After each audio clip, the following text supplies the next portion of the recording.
নমস্কার বন্ধুরা, রিনাস কিচেন থেকে স্বাগত। আজকে আমি তৈরি করব একটি ডেজার্ট আইটেম, ফ্রুট কাস্টার্ড। এই রেসিপি ছোটদের ও বড়দের সবার খুব প্রিয়। তার জন্য আমি হাফ লিটার দুধ নিয়েছিলাম। হাফ লিটার দুধটা ভালো করে একটু ঘন করে জাল দিয়ে নিলাম।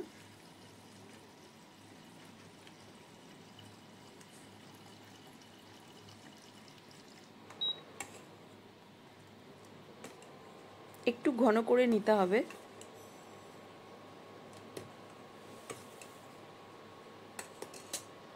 খুব তাড়াতাড়ি যাতে ঘন হয়ে যায় তার জন্য আমি একটি বাটির মধ্যে কিছুটা দুধ নিয়ে রেখেছিলাম। এটা দিয়ে আমি গুঁড়ো দুধ মিশিয়ে নেব, তাহলে তাড়াতাড়ি ঘন হয়ে যাবে। যে দুধটা নিলাম সেই দুধটা একটু ঠান্ডা করে আমি এক প্যাকেট গুঁড়ো দুধ দিয়ে দিলাম। এটা মেশালে খুব তাড়াতাড়ি ঘন হয়ে যাবে।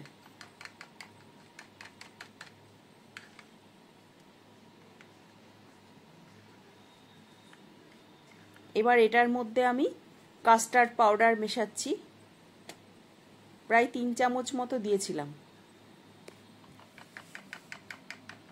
এটা ভ্যানিলা এসেন্সের কাস্টার্ড পাউডার। আর এটা কিন্তু ঠান্ডা দুধেই তোমাদের মেশাতে হবে, না হলে না লাম্পস থেকে যাবে, দলা দলা হয়ে যাবে। খুব ভালো করে মিশিয়ে নিতে হবে। এবার আমি দুধের সাথে মিলিয়ে দিচ্ছিলাম, অল্প অল্প করে দিয়ে দিয়ে মেশাচ্ছিলাম। এবার দুধটা তাড়াতাড়ি ঘন হয়ে যাবে।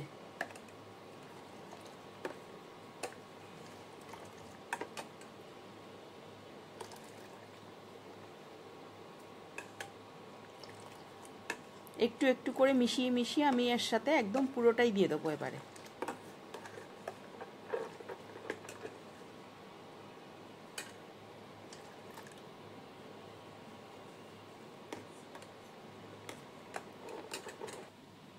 আর এবারে আমি বাটিতে 3 রকমের ফ্রুট রেখেছিলাম।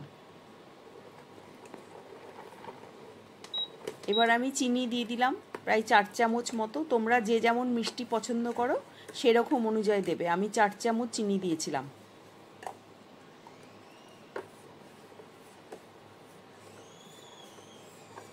তিন রকমের ফল নিয়েছিলাম। তোমরা ইচ্ছা করলে আরও বেশি অনেক রকমের ফল নিতে পারো। আমি আঙুর দিয়েছিলাম, ডালিম দিয়েছিলাম আর কলা দিয়ে করেছি। তোমরা এখন গরমের সময় আম দিতে পারো, আরও সুন্দর খেতে লাগবে।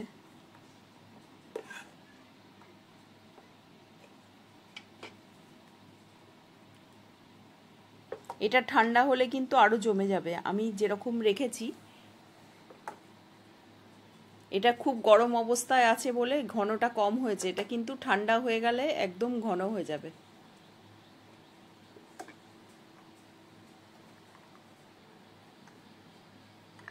এবার আমি ফলগুলোর মধ্যে মিশিয়ে দিচ্ছি।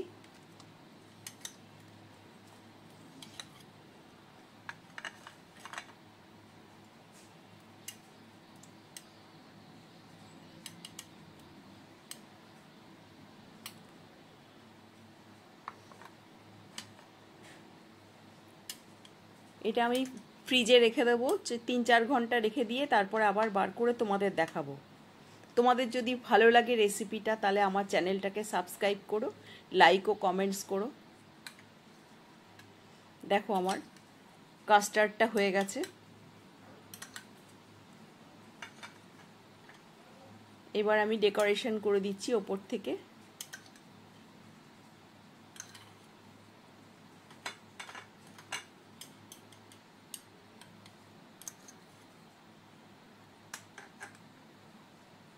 দেখেছো কতটা ঘন হয়ে গেছে।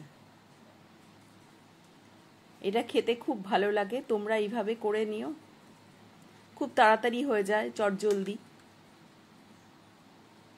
আর গরমকালে এটা খেতে খুব ভালো লাগে।